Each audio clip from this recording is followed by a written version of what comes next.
Yo, Invincible Versus officially lands on the PlayStation 5, Xbox Series X and S, and also Steam come the 30th of April 2026. If you're a fan of brutal fighting games or the Invincible universe, this one probably caught your eyes straight away. It's a 3v3 tag-based fighting game, it's ultra-violent, and it's being developed by a brand new studio made up of former Killer Instinct developers who released the game back in 2013, which to me is honestly a big deal. In this video, we're going to be looking at every edition, going over the pricing and explain the pre-order bonuses and help you decide which version, if any, is actually worth your money. Let's dive into it. First up, we've got the standard edition, which is currently priced at £39.99 or $49.99. Physically, I've already seen this as low as £37.99, so it's definitely worth shopping around if you are buying this game on disc. Now, what is included in the standard edition is basically the Invincible Versus full game, and for those who do decide to lock in a purchase before the official release day of this game,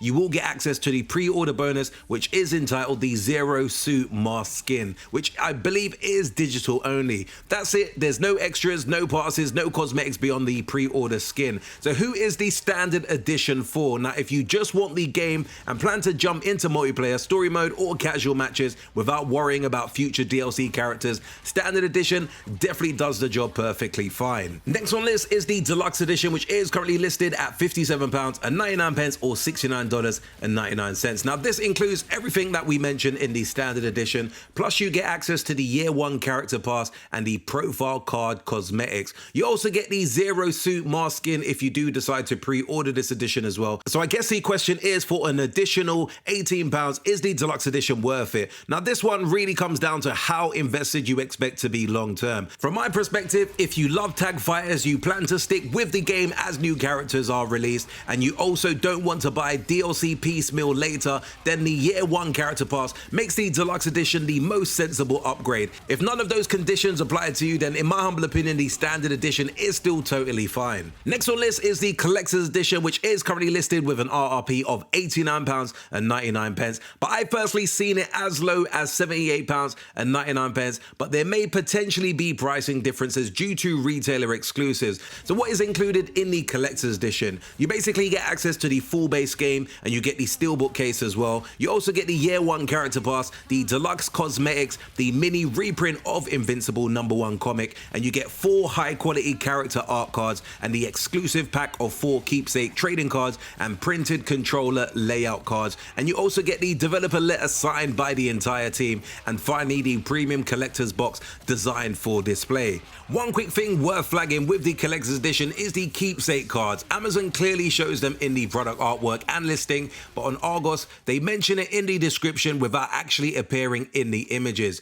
That version is about £12 cheaper, which is to me definitely a great saving if you don't really care about the cards, but if you do want to guarantee you're getting everything shown, Amazon might potentially be the safer bet. Personally, I don't really value the cards at £12, so the cheaper option still looks solid. Just make sure you do double check the retailer listing before buying, because yet again, if you do go with Argos, they probably might even actually be in there, but it's worth triple checking. Now, who is this edition for? I will say that this is 100% for collectors and hardcore Invincible fans. If you love physical collectibles, you care about display value, and you want the comic, steelbook, signed letter, and extras, then this edition definitely makes sense for you. If you're here purely for gameplay, it's definitely, from my opinion, a little bit of an overkill. In terms of pricing, I do think it's fair at £78.99, but maybe at £89.99, that's where I have a little bit of a question mark as to whether I could really commit for this edition. But don't let me sway you.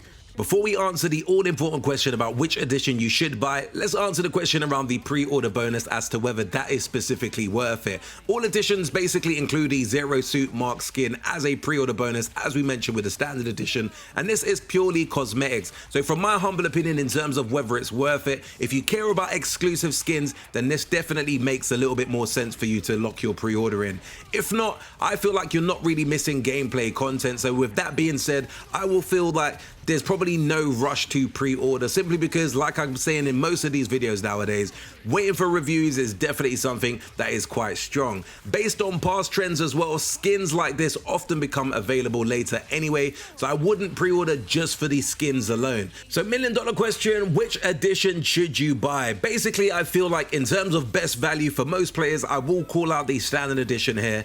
In terms of best choice, if you want future characters without hassle, then that will definitely go to the Deluxe edition. And I feel like in terms of the collector's edition specifically, I feel like it's only worth it if you love physical Invincible merch. All in all, I will say there's nothing here that feels aggressively locked behind higher tiers, which is definitely a good thing. You're not punished for going standard, and the upgrades are pretty transparent. As always, if you are unsure, wait for gameplay impressions, especially with fighting games. But based on the dev team alone, Invincible is one to keep a close eye on. As someone who absolutely loved Killer Instinct back in the days, especially during the Super Nintendo days, even I enjoyed it on the N64, and I did appreciate it when it did land on the Xbox 360. So I'm personally looking forward to this game, and I may potentially just go for the Deluxe edition because I absolutely do love fighting games, and this is probably a fighting game that I would hope that I will be playing long term. Anyway, peeps, do let me know your thoughts in the comments below as to whether you will be picking this game up on day one. What do you make of this game? Have you seen the trailers?